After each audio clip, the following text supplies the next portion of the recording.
ఇప్పట్లంతా sweets పంచి పెట్టారంట. ఏంటండి ఏదో ఆలోచిస్తున్నారు? కవల పిల్లలు పుట్టపోతే ఏంటే బంగారం లాంటి బిడ్డను కన్నావు. అవునండి, నిజంగా మన బిడ్డ బంగారమే. అక్కతో పాటు పుట్టిన నాకు మిమ్మల్ని అక్కని వదిలి వెళ్ళాలనిపించలేదు. మీతోనే ఉండిపోయాను. బహుశా నా ఆయుష్ తీరలేదేమో, అందుకే ఆ దేవుడు నన్ను తీసుకెళ్ళలేదు. అక్కని ముద్దాడుతున్న అమ్మను చూస్తుంటే నాకు ఏడుపొచ్చేది. కానీ అమ్మ నన్ను దగ్గరికి తీసుకోవడానికి నేను కనిపించను కదా. అమ్మ ఉన్న వాళ్ళు ఎంత అదృష్టవంతులో, అమ్మ స్పర్శ ఎంత బాగుంటుందో నాకు అర్థం చేసుకునే వయసు లేకపోయినా అది అమ్మ ప్రేమని అర్థమైంది. నాన్న కూడా అప్పుడప్పుడు అమ్మ అవుతాడు. ఆ క్షణం అక్కలో కలిసిపోయి ఆనందాన్ని అనుభవించేదాన్ని. మీరు లేనప్పుడు అక్క పక్కనే ఉండేదాన్ని. నాకు ఇంత అన్యాయం చేసిన దేవుడు చిన్న సంతృప్తిని మిగిల్చాడు. ఎందుకంటే నేను అక్కకి కనిపిస్తాను కాబట్టి.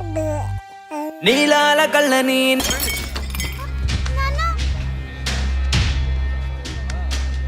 ఒకరోజు కోర్టులో నాన్నకి జరిగిన చిన్న అవమానానికి అక్కలో ఉన్న నేను జడ్జ్ అవ్వాలని నిర్ణయించుకున్నా. అక్క ఎక్కడున్నా నేను అక్కతో పాటే ఉండేదాన్ని. నేను తనకి కనిపిస్తానన్న విషయం అమ్మా నాన్నలతో చెప్పకూడదని ఇద్దరం ప్రామిస్ చేసుకున్నాం. ఎందుకంటే నన్ను పంపించేస్తారేమోనన్న భయం. అలా 7 సంవత్సరాల పాటు అక్క నేను కలిసి పెరిగాం. అమ్మా నాన్నల ప్రేమ నేను కూడా అక్కలాగే పొందాను. ఒకరోజు అక్కకి జ్వరం వస్తే డాక్టర్ దగ్గరికి వెళ్ళాం. పాపకి టాబ్లెట్లు వాడండి. చాలా సంతోషం డాక్టర్ గారు, వస్తాం. నమస్తే. రామ్మా. మీ పాప అండి? అవునమ్మా, ఎంత పెద్దదైపోయింది. మీ హాస్పిటల్లోనే కదా పురుడు పోశారు.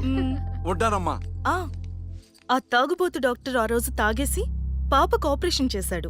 పాపం ఆ పాప నరం కట్టయి చనిపోయింది.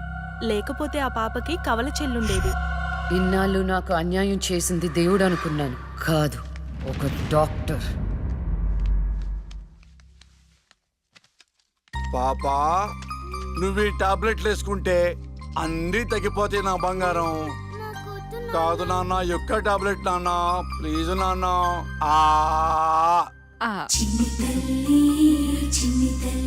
జ్వరం తగ్గిపోద్ది నాన్న, బుజ్జు బంగారు తల్లి. రా, come on. మీకు దండం పెడతాను. ఇక నా దగ్గర పని చేయాలంటే నాతో బోని కొట్టించుకోవాలా? నన్ను వదిలిపెట్టండి. Come on, darling. నన్ను వదిలేయండి.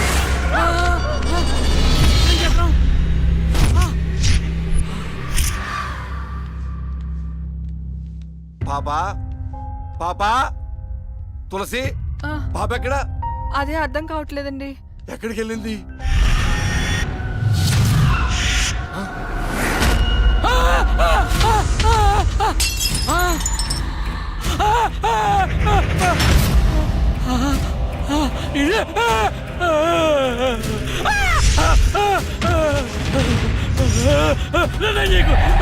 నీ దండం పెడతా.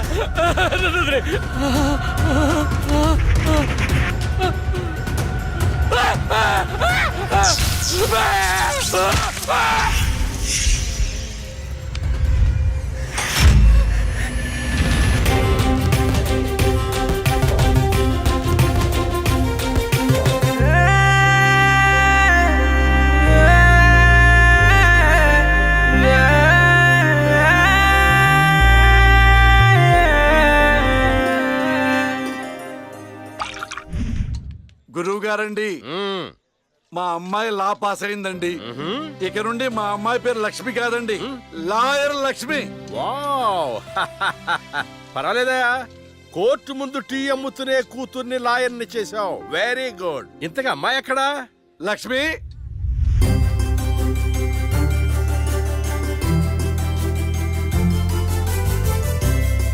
ఏంటి నాన్న పిలిచారు? సార్, మా అమ్మాయి లక్ష్మి. నమస్కారం అండి. అమ్మా, నరసింహరావు గారని పెద్ద లాయరు. అవునా? వయసులోనా?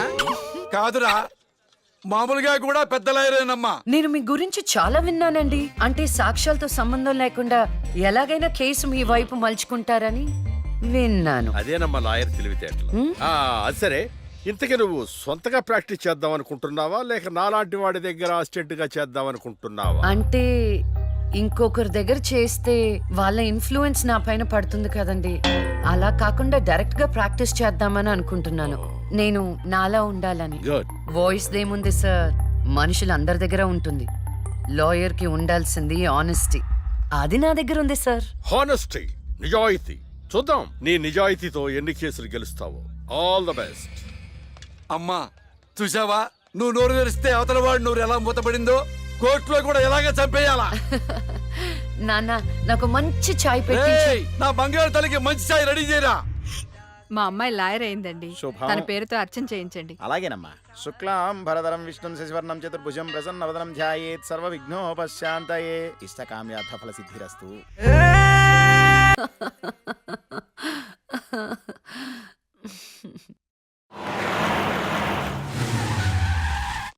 అక్క లాయర్ కన్నా జడ్జ్ గానే సూట్ అవుతుంది. చిన్నప్పటి నుంచి పార్షాలిటీ లేకుండా ఏది న్యాయమో ఏది అన్యాయమో తెగేసి చెప్పేది.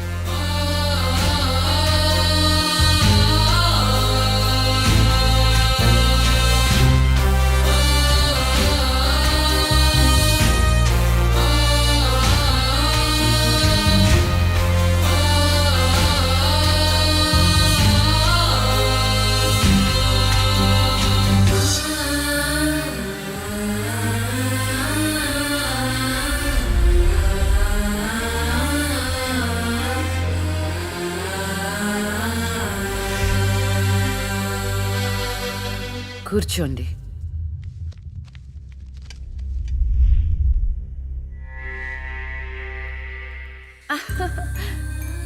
All the best.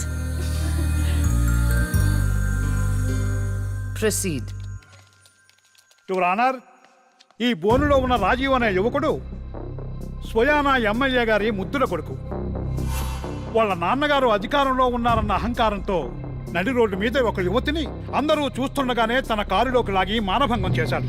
అంతేకాదు యువర్ ఆనర్, అదే కారుతో ఆ అమ్మాయిని గుద్ది చంపేశాడు యువర్ ఆనర్. ఈ ఘటన జరిగి 4 సంవత్సరాలు అవుతుంది. ఈ రాజీవే హంతకుడని అందరికీ తెలుసు, కానీ ఇంతవరకు నిందితుడికి శిక్ష పడలేదు your honour. Objection your honour. Objection sustained. Thank you. ఈ పేపర్లో టీవీల్లో వచ్చిన వార్తల ఆధారంగా శిక్షిస్తూ పోతే జైళ్లు నిండేవి యువర్ ఆనర్. ఈయన క్లయింట్ ఎమ్మెల్యే గారి కొడుకు అవటం వలన అతన్ని రాజకీయంగా దెబ్బ కొట్టాలనే ఉద్దేశంతో ఈ ప్రతిపక్షాలన్నీ ఏకమై ఈ ఛానళ్ల వాళ్ళతో కలిసి పనిన కుట్ర మాత్రమే ఇది. ఈ రాజీవ్కి చనిపోయిన అమ్మాయికి ఎలాంటి సంబంధమూ లేదని తమరికి విన్నవించుకుంటూ అతన్ని నిర్దోషిగా భావిస్తారని ఆశిస్తున్నారు. That's all your honour. Objection your honour. ఇలాంటి వాళ్ళకి శిక్ష పడకపోతే ఎంతో మంది అమ్మాయిలు బలైపోతూనే ఉంటారు. నేను ఇదివరకు ఎన్నో సాక్ష్యాలను కోర్టులో ప్రవేశపెట్టడం జరిగింది యువర్ ఆనర్.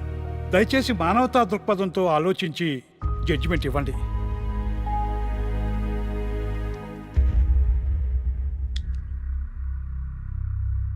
ఈ కేసు పూర్వాపరాలు పరిశీలించిన మీదట సాక్ష్యాధారాలు తారుమారు చేసి ఈ కేసుని పక్కదారి పట్టించడానికి ప్రయత్నం జరిగిందని నాకు అర్థమైంది.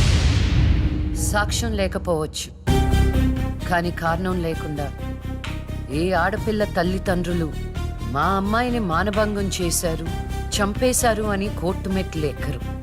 కానీ ఈ తల్లిదండ్రులు 4 సంవత్సరాలుగా కోర్టు మెట్లు ఎక్కుతూనే ఉన్నారు. ఈ రోజు వరకు న్యాయం కోసం తిరిగి తిరిగి అలసిపోయిన వాళ్ళ కాళ్ళకి, నా తీర్పు కోసం ఎదురు చూస్తున్న వాళ్ళ కళ్ళకి విశ్రాంతి ఇవ్వాలని నిర్ణయించుకున్నాను. ఇక్కడున్న ప్రత్యక్ష సాక్ష్యాలను రాతపూర్వకంగా సాక్ష్యాధారాలని స్వీకరించండి.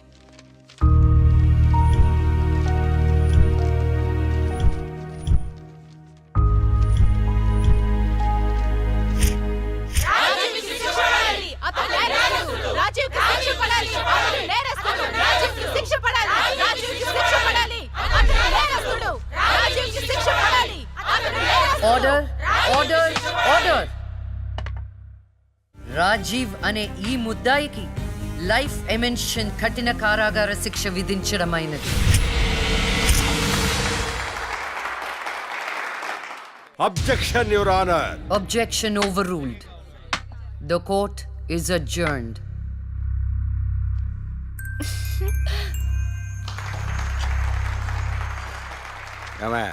కొత్తగా వచ్చింది అంటే ఏ సీమ టపాకాయో శిశింద్రియో అనుకున్నాం. లక్ష్మీ బాంబు, జాగ్రత్తగా ఉండు. చెమటలు పట్టించేస్తుంది సార్. మ్మ్.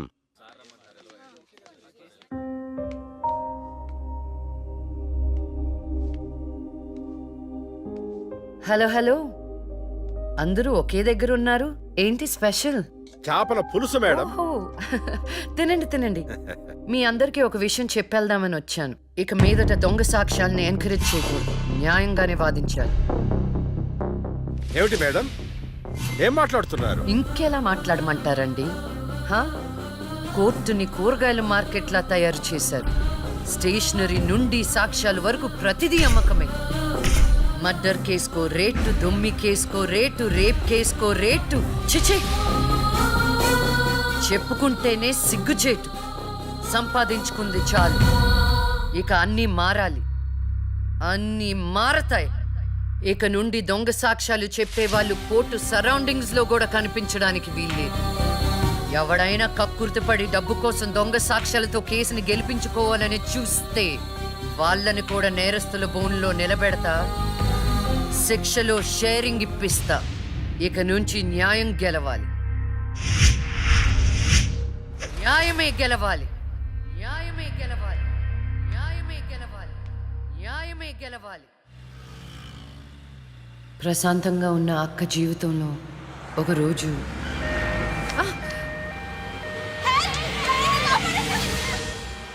అంబులెన్స్లో అమ్మాయిల ఫాలో అవ్వు. జాగ్రత్త.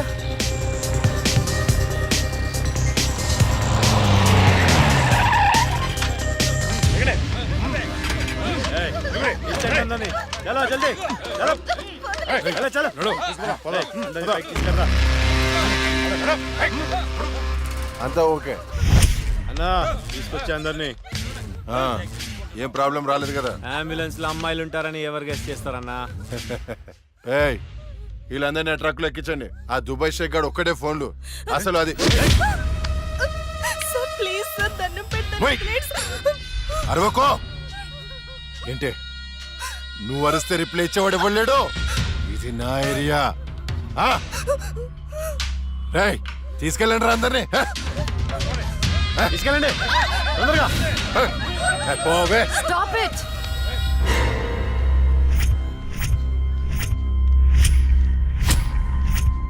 ఇవ్వచ్చువే నువ్వు. అది తర్వాత. హాస్పిటల్ కి వెళ్లాల్సిన బండి ఇక్కడికి వచ్చిందేంటి? ఏంటి పాప క్లారిఫికేషన్ కావాలంట? రేయ్, ఇచ్చేయండి రా.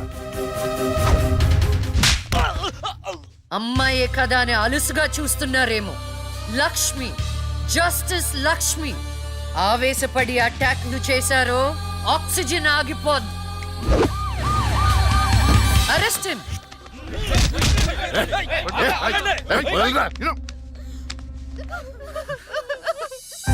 అయ్యో, ఏడవకండి అమ్మా, ఏడవద్దు, ఊరుకోండి, ఏడవద్దు. వీళ్ళని స్టేట్ హోమ్ కి తీసుకువెళ్ళండి. వీళ్ళ పేరెంట్స్ ఎవరో కనుక్కొని వాళ్ళకి అప్పచెప్పండి. నిన్న స్వామీజీ దగ్గరికి వెళ్తే టైం బాగుందన్నాడు.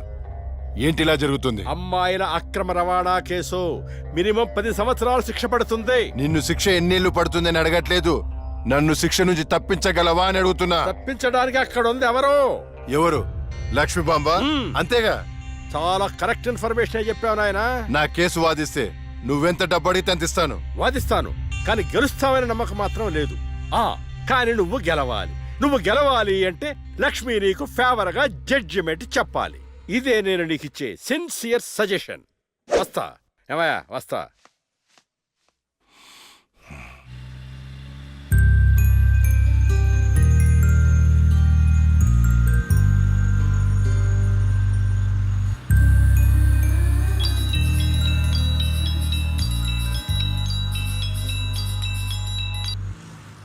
హలో, వైకుంఠాన్ని.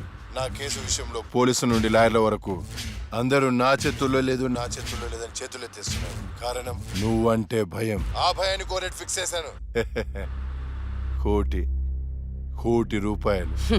నువ్వు రేట్ ఫిక్స్ చేసింది వాళ్ళల్లో ఉన్న భయానికి కాదు, నాలో ఉన్న నిజాయితీకి.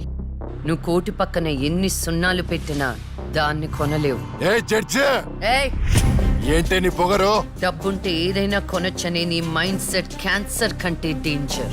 దానికి ఆల్రెడీ ట్రీట్మెంట్ స్టార్ట్ చేశా.